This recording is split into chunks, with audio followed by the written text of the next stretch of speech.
Good thing. Let me silence it. Oh, shit. Oh, shit. Ooh, here it's not the way I wanted, but I need shit from it. Clayon couch. Clayon couch. Alright. That's why I'm wearing a hat. Because we Ready? don't want to see what's up. That's why. Yo, people, when they watch this podcast, people are like, Clayon does not know how to dress. Alright. The sweatband.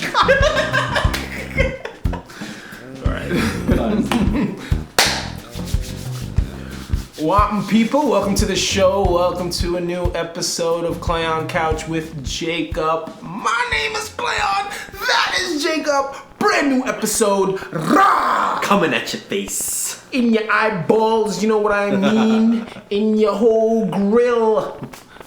So guys, welcome. It's a new episode. We are back. We took a couple of weeks off. Because, we got lives. Right. You know what I mean?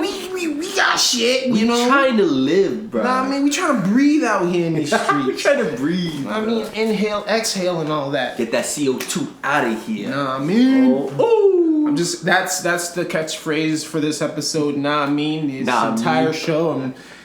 Every time I say something, I'm just gonna say nah, I mean right afterwards. Nah. So you know what I mean. I mean what you're not mean. Right, because if I say something, you should know what I mean. Mm-hmm. And life is too short. We can't be saying out full sentences. You know what I'm saying? Like, right. Do you know what I mean? What? No.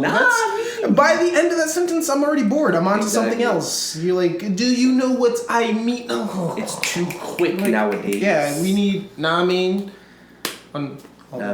Anyways.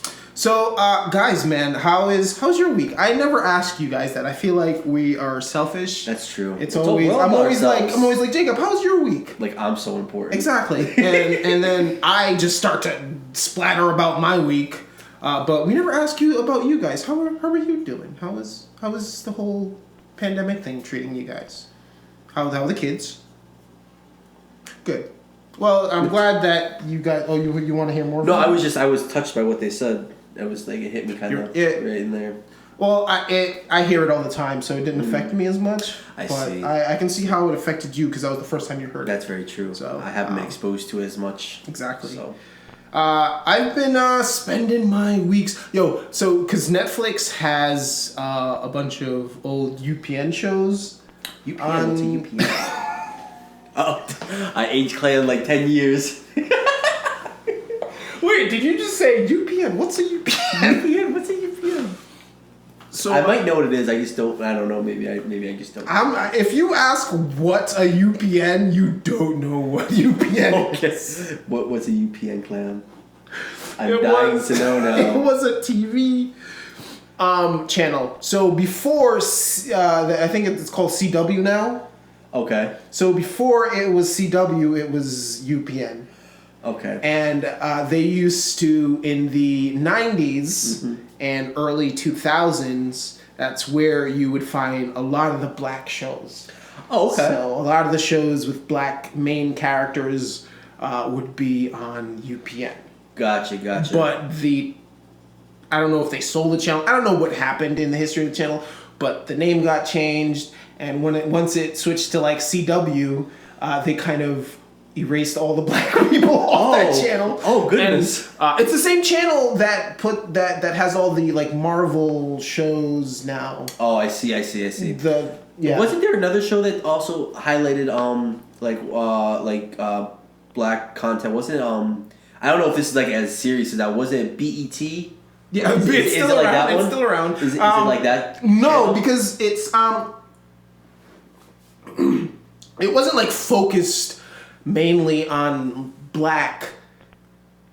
black community. Mm-hmm. It just happened to have a lot of black sitcoms, like around like 8 o'clock, and it had a lot of black like sitcoms. But it didn't like during the daytime. It wasn't like BET is a black focused channel, right? Mm-hmm. All their content 24 hours a day is black is aimed towards black people, whereas UPN around 7-8 o'clock, that's when a lot of their 8 o'clock sitcoms. And I think I might see. That's one of the things. I think I might have stumbled upon the channel a couple of times because I remember there being a channel or something where, like you said, around 8-9 o'clock, like you would see a lot of like you would see more melanin.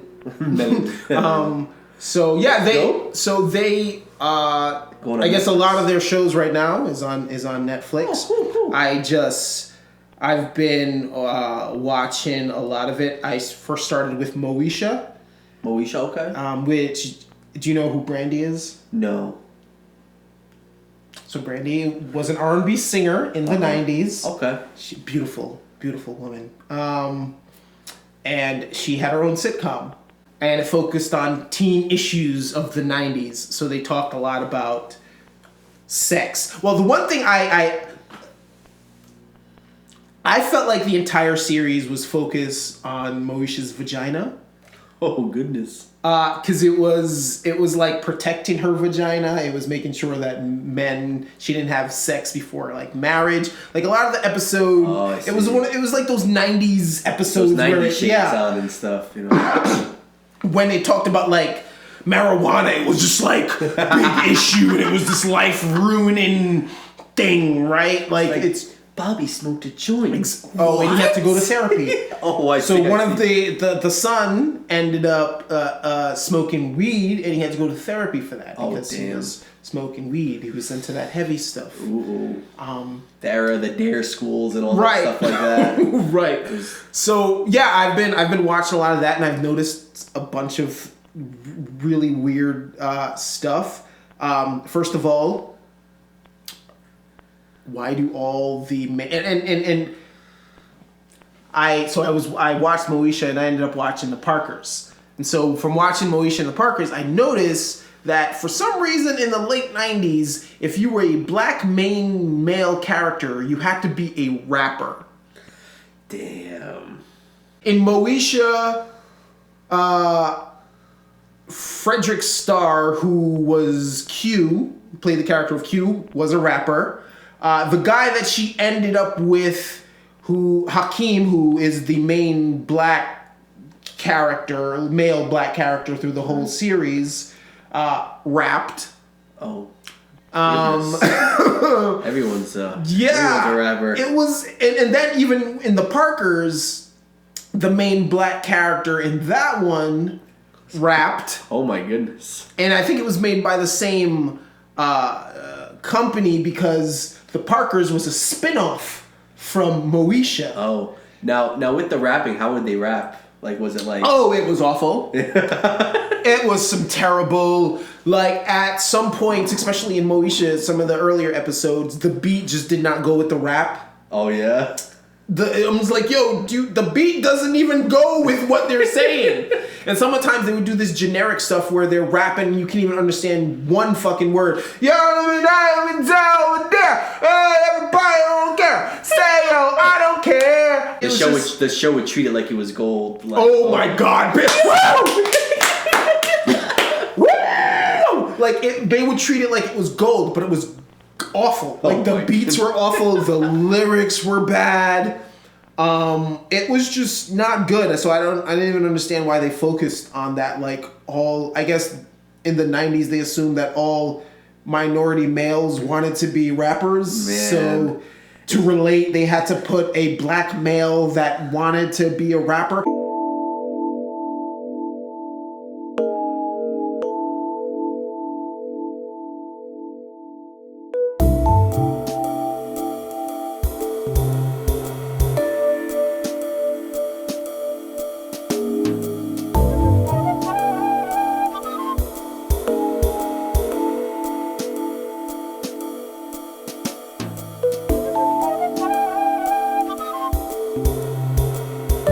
Now, was Moesha also a singer? Like, did she want to be a singer in the show as well? No, that's probably the most clever part, where they actually made Brandy, who was a great singer, in the show. Her character was not able to sing. Oh, she had a terrible singing voice.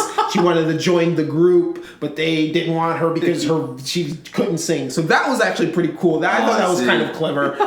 element, like make the person who's actually a recording artist, make her the, not right. Even though she does the theme song, which is just funny. Nice little play on it. That's cool. Yeah, and another thing that I noticed, and let me ask you a question. Mm-hmm. Have you ever watched?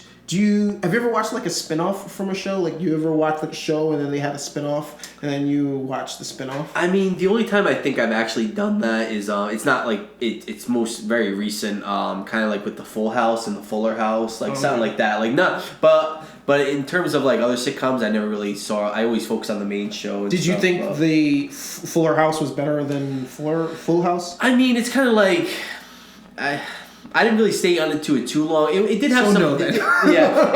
It did have some fun qualities. I mean, it is nice to see like the old characters coming back. Like in the first episode, it was like basically a nostalgia episode. Basically, like showing all the old characters coming in and stuff like that. Kind of what's it called? Weaning you into the new characters. Like we're gonna give you some nostalgia, so we hook you up, and then we'll ease you into these new characters. I mean, I thought it was pretty nice. It just didn't hook me to where I watched more than like 3 episodes. Well, the reason why I asked you is because usually spin-offs are terrible. Like from the original. Usually like you'll have a spin-off that doesn't do well. And sometimes it does. Like Frasier is a spin-off from Cheers.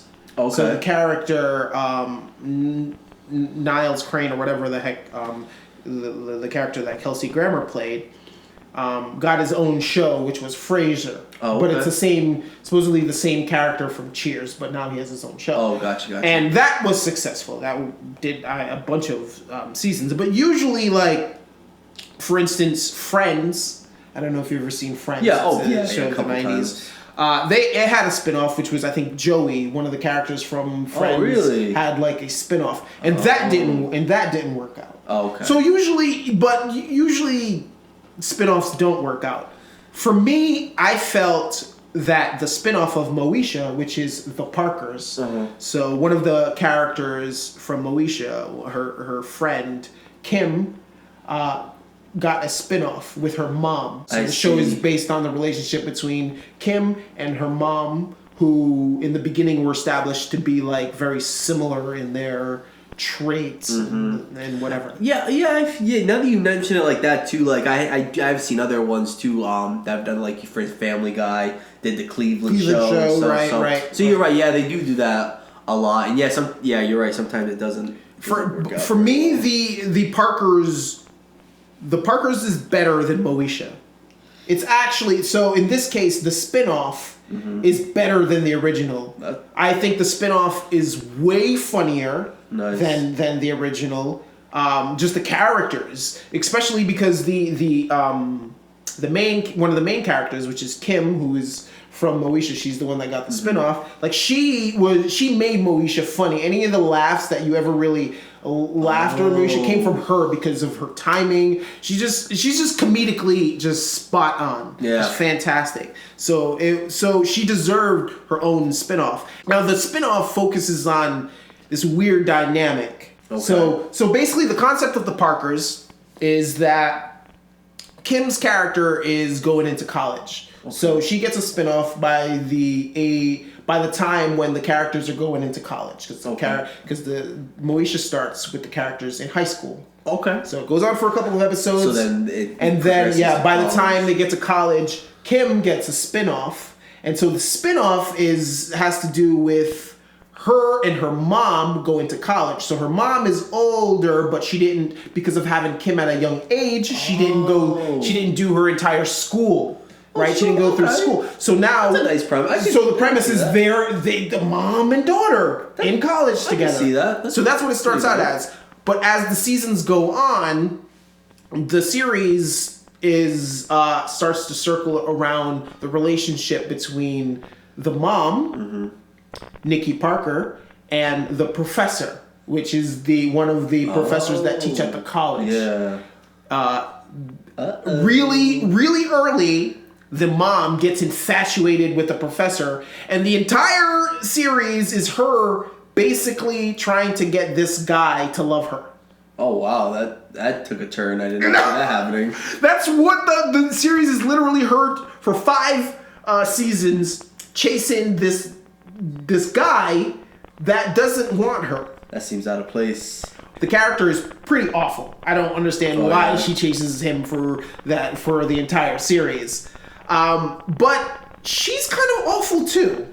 Stalked him, made keys to his apartment, at one time try to organize a burial plot for them when they die. Like, all kinds of crazy ass shit. Isn't it funny when shows do that, but the writers or something, they put it in a perspective to where it's like, no. It reminds me of this thing I saw once on social media. It said like, oh my god, you women only love, well, not you women, but you people only love, 50 Shades of Grey because he's a rich, hot guy, but if he was a poor guy in a trailer, it'd be like a murder series or something, you know. Wanting to strap you down to a fucking table. Oh my god, that reminds me of this one movie that I don't know if you heard about, but like, it's called 365 on Netflix and stuff like that. It's like a movie where this guy kidnaps this woman for a year and makes her fall in love with him. God. And like, apparently it was this big trendy movie where everyone loved it, but I'm just like even my wife was showing me once, and I was just like, but how are people loving this? This is literally, he's kidnapping her, and like eventually she does fall in love with him, and like there's very graphic sex scenes and stuff like that. Women are full of contradictions, and I'm just like, what? That is literally Stockholm syndrome right there. But they celebrate it, you know. So it's like, it's funny how sometimes like you're watching something horrible, but the way they write it, and the antagonist or the protagonist you're rooting for, if it was another way, if it was like the opposite sex, it would be seen as kind of like violence on television.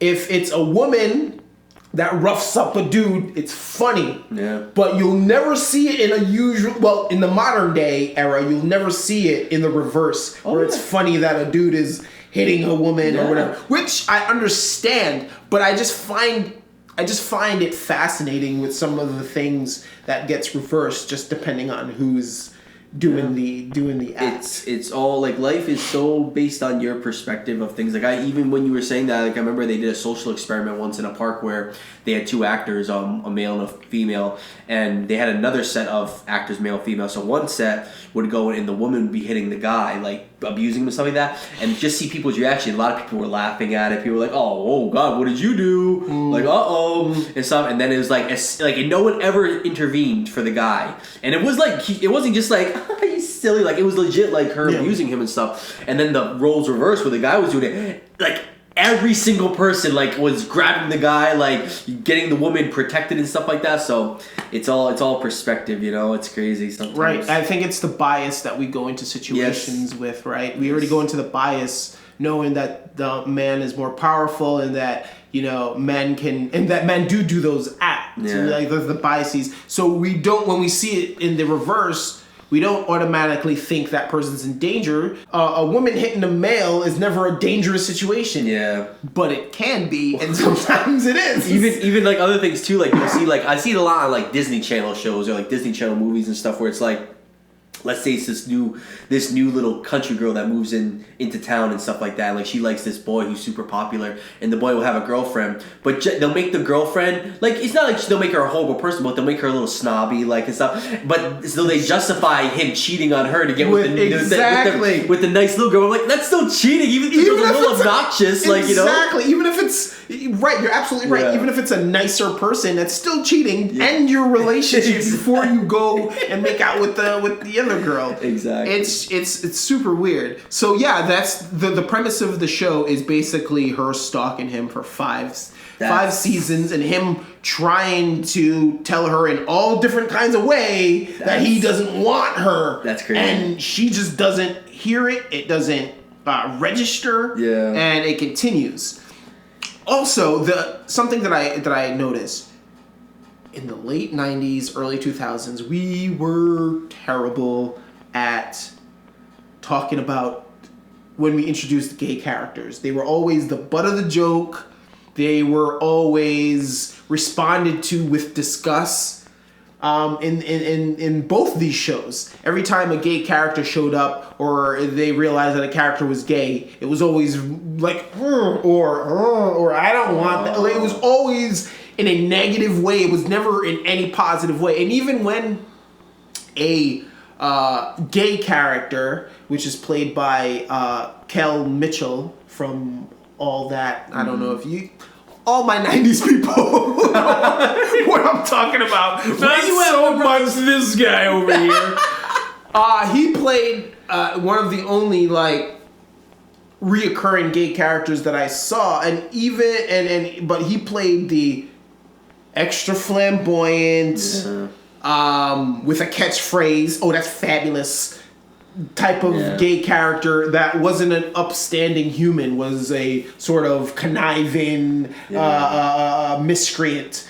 And it just like, noticing these things, I'm like, yo, we've come so far as a society. Like, if we caught any of these sort of characters in regards to, like, the gay characters, the stereotypical gay characters, and the sort of black man rapper trope, like, we would think that's an awful, terrible show. Yeah. We would, like, and I'm not saying that the show should be canceled. Like, I'm clearly watching, I'm entertained by it. I'm just noticing some of the changes in society. Definitely notice things don't age well as not everything, no. I'm on the last season of The Parkers. Now, quick question. For these shows that were predominantly black and everything, were the production crew also predominantly black as well? Like, were the writers black? Oh.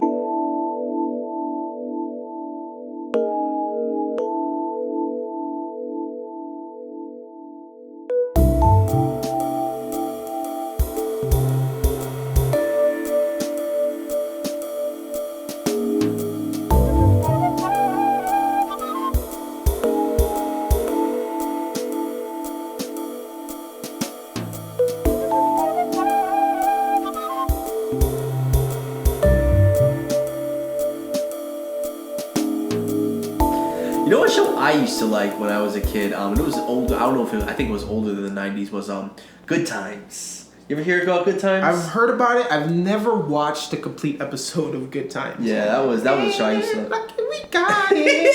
Good Times. Like, I know the song. I know there's a character named JJ in it. Yeah, Like, I've heard the characters. I don't think I've watched a full episode, just because. I think the reason I haven't is because I've heard what it's about. Even though it's a comedy that's focused on strife and, hard times. Yeah, struggle like main premise, like the struggling family. They're in like the projects and stuff like that. Yeah. And even when you mentioned some things about the other shows, like there was some episodes I can tell in that one too where it was like you feel like there was kind of like a little whitewashing in there and stuff like that. Like, for instance, there was one episode where the youngest son, he was a very a revolutionist almost, like standing up for his culture, his people, and stuff like that. And there was one episode I remember where he got in trouble at school because he told the teacher something bad about George Washington, because George Washington owned slaves and stuff like that. And then basically the whole episode was justifying why George Washington owned slaves, and they were sitting him down being like, listen, a lot of people owned slaves back then, man, you can't be so like there are certain times that show too where I can be like, that feels like some whitewashing in there, you know. Have you been watching The Mandalorian? I don't have Disney. Oh, you need to get it. $7, man. Oh, it's so much better than I think. Plus. It works for me a lot because we have the little one. Yeah. So but The Mandalorian, man, that's a dope show, man. You gotta. I don't know if you're that into Star Wars, but that one. I am into Star Wars. That one is like. And I don't know. I'm still. The thing is, I don't like feeding Disney. Because Disney is not like. They package themselves as this fun-loving corporation that's for the betterment of humanity, but their actions show that they're not. They own everything. Yeah.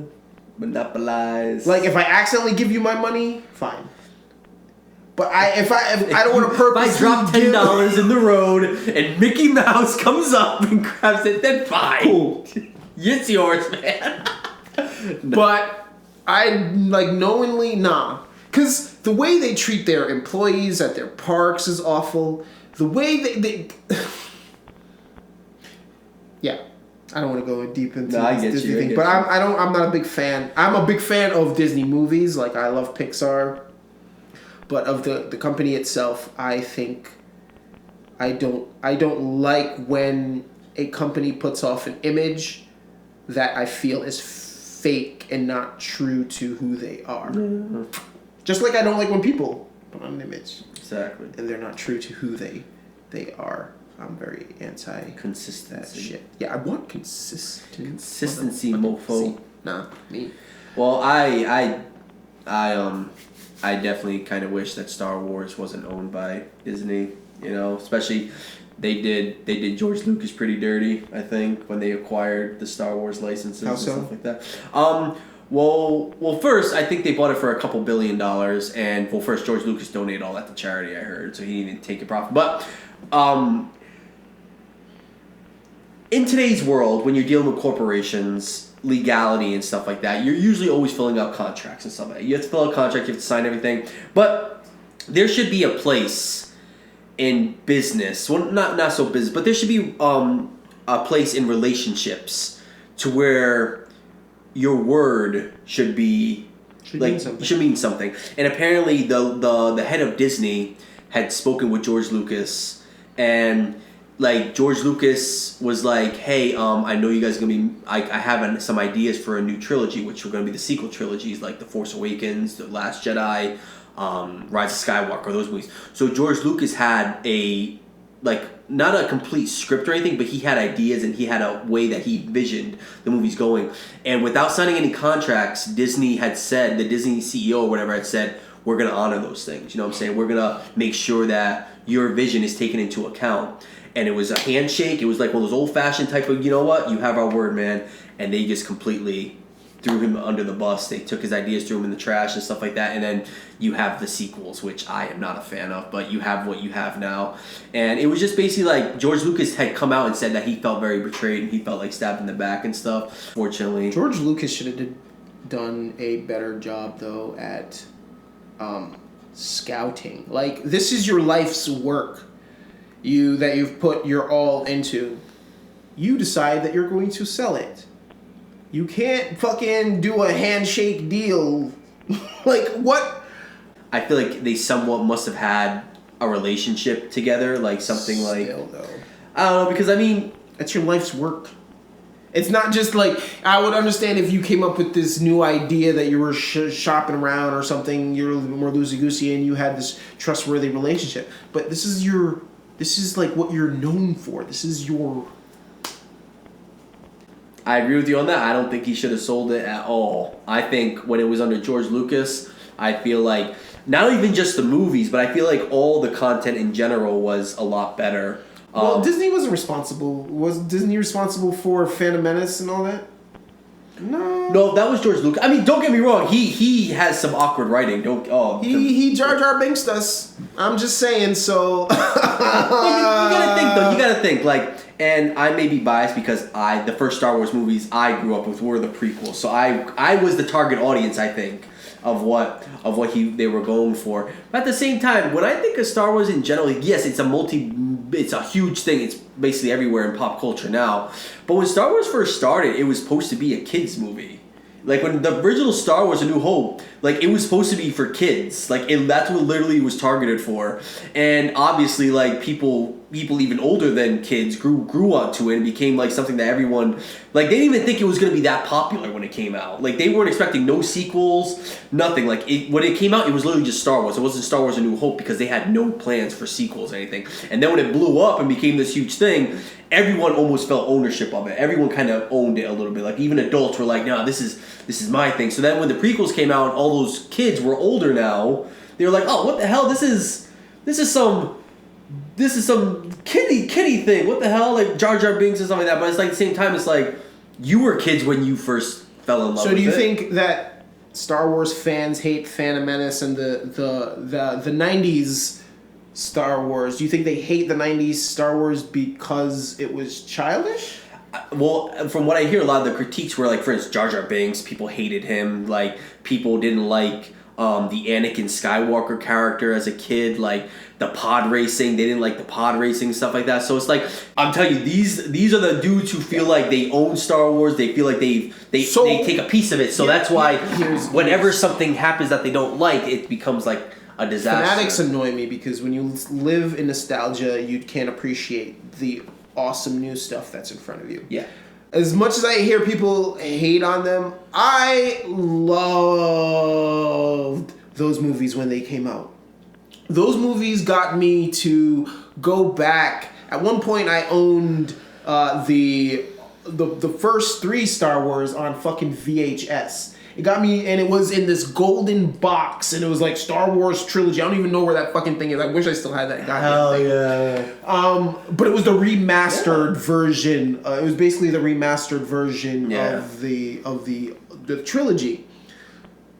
So I personally, everything everyone says about the 90s Star Wars, I don't. Other than Jar Jar Binks, he was racist.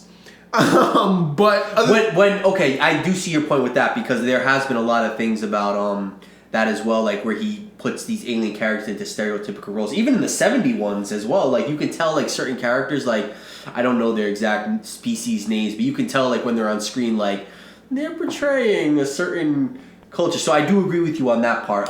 Even like one thing I can look at that I'm still upset about to this day. I mean, I know there's bigger things going on in the world, but something that's still in my mind a little upset about. I mean, look at the Return of the Jedi. Like you have these elite stormtroopers like defending Endor, and you have these little Ewoks that are like 2 feet tall, and they destroy an entire battalion of like this. So I mean, people can't sit there with rocks and shit. Exactly, you know what I'm saying? So it's like that's also a thing that goes on. But like that's why I go back to it. It was made for kids. You know and then they glowed at the end. The people who died came back and glowed. Shut your mouth when you are talking about the newer Star Wars. Perspective. Yes, the older ones were way more fun because you came at it with that childhood. It's the same kind of feeling I get when I rewatch Moesha. Like, I remember how I felt when I was younger. Those are the emotions that you're attaching to those movies. I think it's okay, man. I think it's okay to evolve characters and to add new stuff as we progress as humans. That's what you do. You don't want, like, I don't understand why you would want a movie that looks and acts the same way as the original film. And I think George Lucas, I think he came out saying too once before the sequel, before he sold it too and everything, but he came out and said, why would I make more Star Wars movies? Everyone just yells at me every time I make them and stuff like that. They're never happy. Yeah. Fanatics. Also, something I must say about the 90s Star Wars that was an upgrade that people neglect to recognize: the fighting. Oh, the fighting was 20 times better than any of the original fighting in the fucking the first trilogy. Like niggas were doing Yoda was flipping and spinning and fucking jabbing. And, like, come on. And you know people get mad about that? People are like, yo, I can't. People will tell you, they'll be like, Yoda's so powerful, he shouldn't need a lightsaber. Like, he's so grand and like he's a Jedi. He was trained like a goddamn Jedi. But no, people get mad about everything, man. Because one thing I totally agree with you, that fucking compared to the Obi-Wan and Darth Vader one, I was like, that shit was like, and a lot of this, right. That fucking and now they're like flips, and I'm like, yo. I remember me, Eric, and James, yo, we were kids, yo, in our backyard, yo. We had those little plastic lightsabers, like in the early 2000s.